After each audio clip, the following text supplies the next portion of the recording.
루카가 전한 거룩한 복음입니다. 주님 영광 받으소서. 그때 예수님께서는 12제자를 불러 모으시어 모든 마귀를 쫓아내고 질병을 고치는 힘과 권한을 주셨다. 그리고 하느님의 나라를 선포하고 병자들을 고쳐주라고 보내면서 그들에게 이르셨다. 길을 떠날 때 아무것도 가져가지 마라. 지팡이도 여행 보따리도 빵도 돈도 여벌옷도 지니지 마라. 어떤 집에 들어가거든 그곳을 떠날 때마다 거기에 머물러라. 사람들이 너희를 받아들이지 않으면 그 고을을 떠날 때 그들에게 보이는 정거로 너희 발에서 먼지를 털어버려라. 제자들은 떠나가서 이 마을 저 마을 돌아다니며 어디에서나 복음을 전하고 병을 고쳐주었다. 주님의 말씀입니다. 그리스도님 찬양합니다. 우리가 구약에 하느님께서 이스라엘 백성과 계약을 맺으시고 나서 이제는 모름지기 이스라엘이라는 나라는 신정국가, 그러니까 하느님이 다스리는 나라이죠. 그러나 그 하느님께서는 또 그 사무엘 상근에 그 백성들이 왕을 또 이렇게 요구하자 왕을 또 세워주십니다. 하느님의 그 통치하시는 그 분야는 우리가 지금 우리 한국에서도 민주주의 국가로서 이렇게 그 상권 분립이 되어 있죠, 그죠? 입법부, 사법부, 행정부 이렇게 나눠져 있죠. 그것처럼 우리가 세례를 받을 때 평신도로서 신자로서 세례를 받을 때 하느님으로부터 세 가지 직무를 받죠. 그게 뭐죠? 왕직, 사제직, 예언직. 이 세 가지 직분을 받아요. 근데 하느님의 그 통치하시는 그 원리가 그들이 왕을 요구하자 또 왕을 세우면서 또 이사이의 아들인 그 다윗을 세우면서 결국 다윗의 길을 가야 되는데 우리는 열왕기 상하근이나 역대기 상하근을 통해서 결국 여로보암의 길을 걷는 그 하느님의 뜻에 반하는 그 왕들을 통해서 결국 어떻게 돼요? 그들은 유배로 가게 되죠. 그러나 유배가 시작될 즈음 북이스라엘 또 아합 왕가에 의해서 이제 붕괴의 그 위기가 있을 때 이미 하느님은 북이스라엘에도 그 예언자를 보내셨어요. 그리고 남유다가 이제 멸망할 즈음에도 예레미야를 비롯해서 계속 예언자를 보내시죠. 그러니까 처음에 하느님이 이 왕직, 사제직 또 예언직을 수행하는 판관을 세워서 그때에 필요할 때 그 판관을 통해서 이스라엘 백성들을 이렇게 대신 다스리게 하셨고, 그러나 판관 제도는 왕 제도와 다르게 뭐예요? 세습이 안 돼요.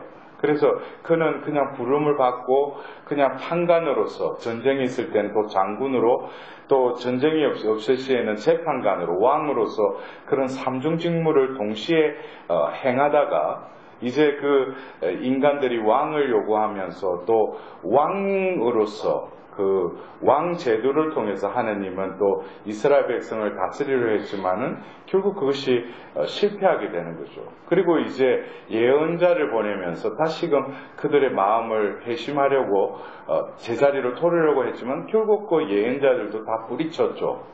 그리고 그들이 바벨론 이제 유배를 끝내고 이제 다시 기환하면서 하느님께서는 다시금 이 사제직 그러니까 성전을 건축하면서 이제 그 다시금 율법을 선포하고 제사법을 다시금 재정비하는 이런 사제직이 또 대두되는 시기가 바로 유배 후의 어떤 이 시기라고 할 수 있습니다. 그래서 우리가 그 하나님의 왕직, 사제직, 예언직에 이것은 결국 하나님의 통치하시는 새 분야라는 거죠.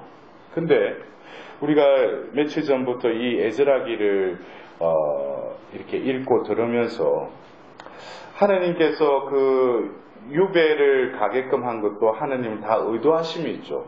예? 우리가 유배 시기 그러니까 뭐 유배 가는 것이 뭐 그 이스라엘 백성들에게는 무슨 뭐 실패요, 뭐 아픔의 시기라고 그러지만 엄밀히 따지면은 현세적으로 보면은 유배 시기가 더 배부르고 등 따셨던 시기이기도 했어요. 왜냐하면 바벨론에 가서 유대 땅보다도 더 후한 대접을 해줬기 때문에. 그러나 유배로 끌려간 사람들은 보통 뭐예요?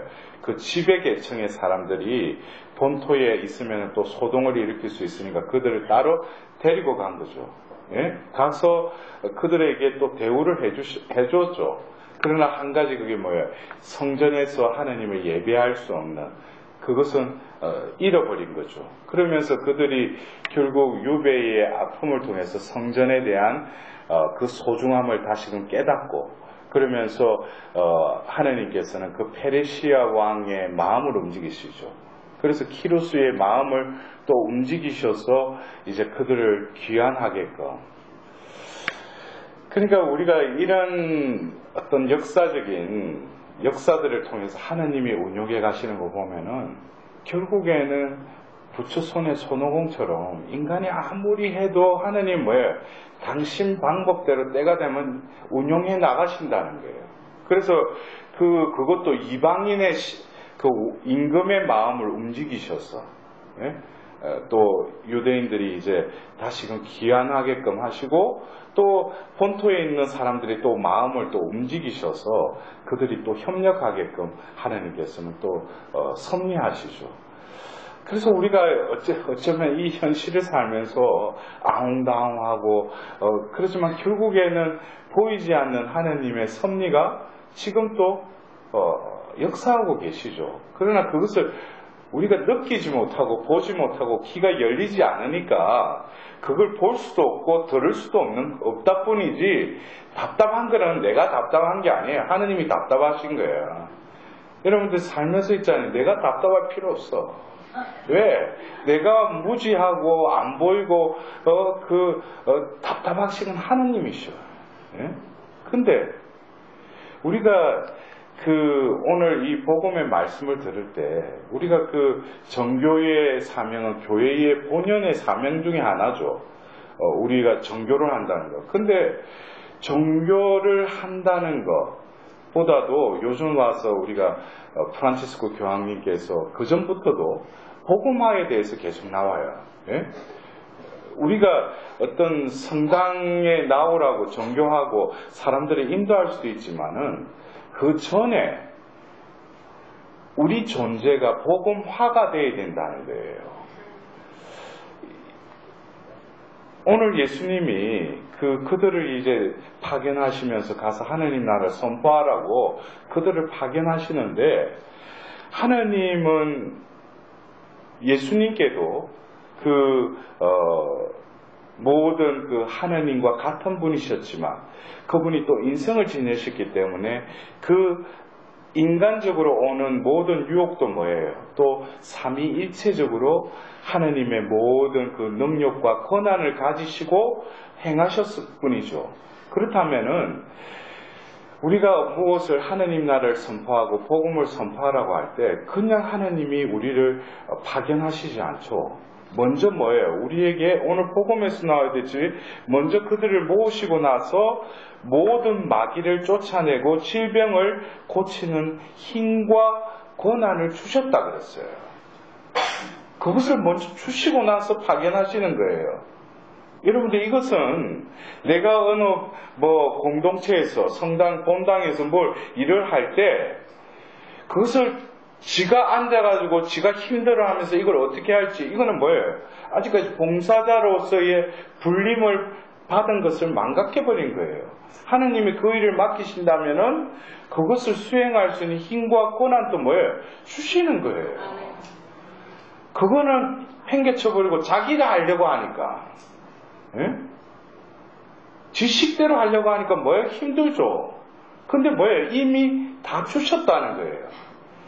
여러분들, 우리가 하나님의 일을 하는데 세상적인 일과 우리가 뭔가 자격을 갖추고 우리가 수고해서 뭔가를 일을 수행하는 것은 세상적인 방법이죠. 하나님의 방법은 뭐예요? 하느님이 이 세상을 운영해 가시죠.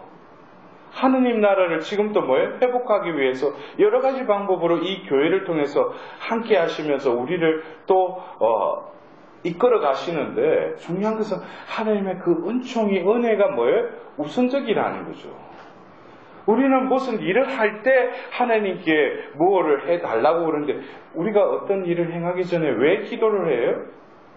그 일을 수행하기 위해서 기도를 해요? 이루어지기를 기도해요? 아니죠. 먼저 그 일을 하는 주체는 내가 아니라는 걸 깨닫게 하기 위해서 그 기도가 필요한 거예요. 내가 그것을 한다는 것은 지의 일이지 그게 하나님 일이 아니죠. 예? 그러나 많은 이들이 거기서 우를 범한다는 거죠. 시작부터 잘못됐다는 거예요. 내가 왜 이 일을 하는가? 이것은 결국 뭐예요? 하나님이 나를 부르셨고 나를 파견하시는 분은 하나님이시다는 거예요. 그것에 대한 분명한 관계 정립이 되어 있지 않으면 뭐예요? 서로 일이 얽히고 또 일이 잘 됐고 못 됐고 하더라도 뭐예요? 남을 탓해요. 인간을 탓한다고요. 그때 진정으로 건강하고 성숙한 공동체라면 뭐겠어요? 어떠한 이 파생된 문제를 가지고 어떤 인간을 볼 게 아니고 뭐예요? 하나님께 와서 서로 머리를 조아리고 하나님 앞에서 우리가 뭘 잘못했는지를 서로 공동체적으로, 개인적으로 그 빛에 의해서 비추임을 받고 하나님하고의 관계를 재정립하도록 하는 공동체가 건강한 공동체예요. 근데 어떻게 돼? 누가 직분을 맡고 있는 사람, 저 사람이 왜 저러느냐, 또 누가 뭐 해가지고 서로 부딪혀가지고 저거 다음에 저 인간이 왜 저러느냐, 지극히 뭐예요? 인간적으로 우리는 가치를 매긴다는 거예요. 여러분들이 속해 있는 공동체는 어떻습니까? 우리는 그냥 뭐예요? 하나님 부르셨을 뿐이에요. 또 그리고 우리에게 뭐예요?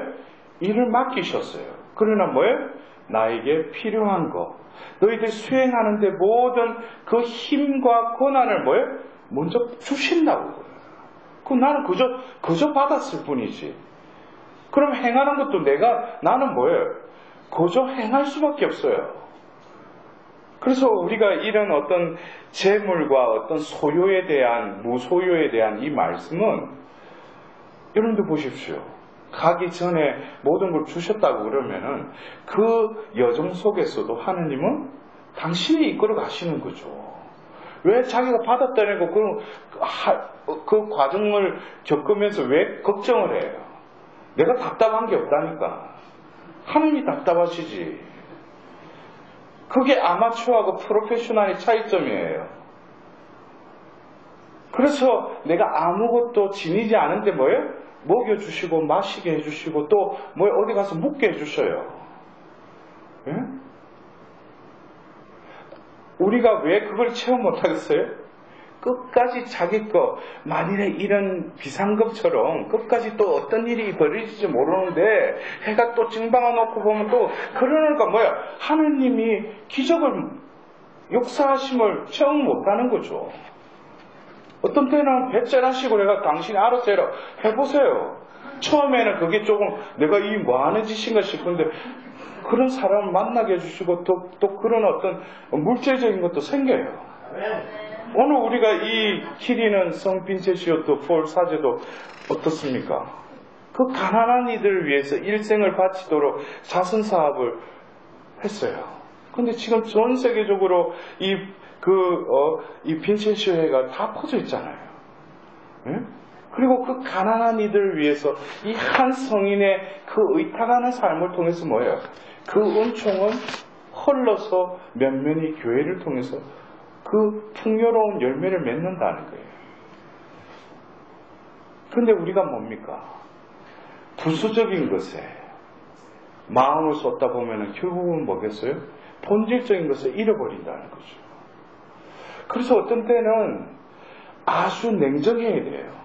이 말씀 그대로 조서신도 그래요. 어딜 가가지고 또 외국이나 한국이나 어디 가면은 첫 번째 갈 때는 다 생판 모르는 사람이 그렇지만 몇 번 가면 뭐야 아는 사람들 있죠. 그러면 또 그 사람들이 신부님 안다고 와가지고 막 신부님 저 아시죠? 그러면서 옆에 와서 그래요. 근데 저는 거기에 대해서는 제가 뭐 연예인도 아니고 팬 관리하는 거 아니죠. 거기 가서 뭐 그 사람들 만나서 내가 친교 나누기 위해서 가는 거예요. 거기 가는 목적은 뭐예요? 복음을 전하기 위해서 가는 거예요. 자신이 그게 왜 파견됐는지를 모르고 가서 친교하고 인간들끼리 어떻게 하면 마음 맞는 사람들 지내라고 하나님 보내신 게 아니죠.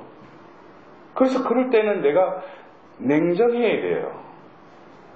그리고 내가 몇 번을 갔더라도 그곳에 파견되어서 내가 미션을 끝내고 나고 외국 같으면 비행기 타고 올 때 어떻게 해요? 먼지를 털고 그쪽에 딱 비행기 타야 돼요. 내가 그게 미련을 두고 또 뭐 그럴 필요 없어. 하나님이 여기까지다 그러면은 나는 여기까지 딱 하고 거의 끝나는 거예요. 왜? 내가 하는 게 아니니까. 근데 시작과 끝을 하나님으로부터 시작해서 하나님을 끝내지 않고 뭐예요? 나가 들어가 있어요. 그렇게 가면은 보면 그러면 뭐예요? 내가 인기가 많다고 사람들한테 평판이 좋다고 하면 하나님은 어디로 가고 자기가 앞에 나서게 돼요. 우리 봉사자 주동에도 그래요. 철저하게 뭡니까?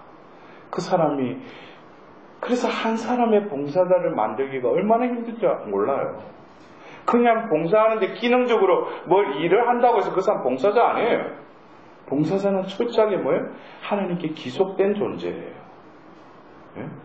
또 하나님 안에서 낮은 자가 진정으로 봉사하는 자죠.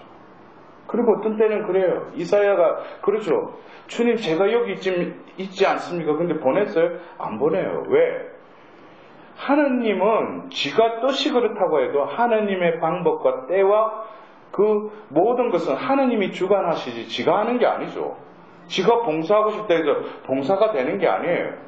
그거는 뭐예요? 어떻게 보면 아집일 수 있고 지가 하는 거죠. 우리가 어떤 면에서 오늘 다시금 에즈라가 여러분들 왜 단식하면서 회개의 은총을 하나님께 구하는 줄 아세요? 하나님이 유배도 보내셨지만 다시 돌아오게 해서 성전을 재건축하는 것도 뭐예요? 하나님이 다 해주시는데 결국 이 유대인들이 이방 여인들과 또 결혼을 하기 시작한 거예요. 혼종혼혼을 해버리는 거예요. 어떤 피가 섞였다는 것보다도 여러분들 그래요.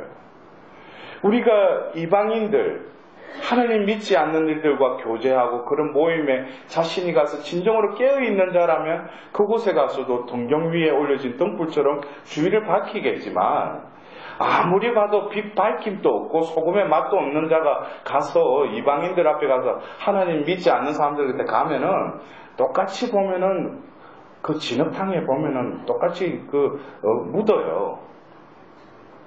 우리가 뭡니까? 하나님께 가려진 자고 또 하나님께 분리심을 받은 자라면 이 생을 살면서도 우리는 빛의 자녀답게 살아야죠. 그래서 우리가 창세기를 보면은 카인과 아벨이 동생을 죽이고 나서 성경에서는 바로 카인의 계열이 나오면서 하나님은 또 셋의 계열을 또 이어가셔요.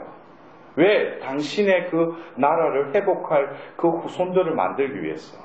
그런데 결국 창세기 6장에 들어가서 어떻게 돼요?